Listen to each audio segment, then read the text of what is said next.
I'd like to thank the Chairman and thank the Speaker. I rise in support of this resolution, which again rejects white nationalism, white supremacy as hateful expressions of intolerance that are contradictory to our values that define the people of the United States. And I call on my colleagues, both Republicans and Democrats, to denounce racial and religious bigotry in all shapes. And like many, I do have some personal insight into this problem.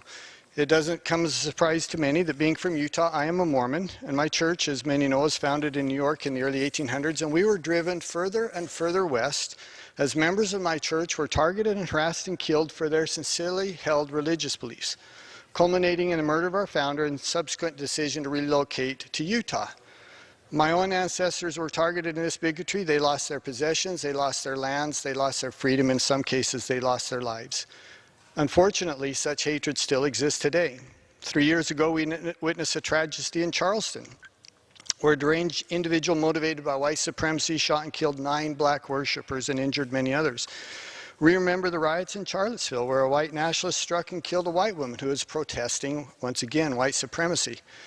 But the problem is more widespread than just these individuals who advocate for white supremacy. We also need to condemn anti-Semitism, anti-Zionism, and those who enable it.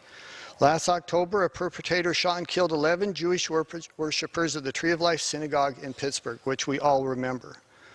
All of these should be condemned by all of us here in this body, black, white, rich or poor, Muslim, Christian, Jewish. We are all, I believe, children of the same God.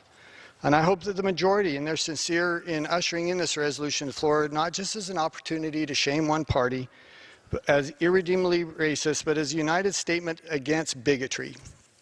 When bigotry goes unchallenged, it festers and rears its ugly heads in ways that test our nation's greatest triumphs in shedding these shameful practices of slavery and other types of racial and religious intolerance. This is something that must unite this body. I hope that it does. I believe that it will. And with that, Madam Speaker, I yield back.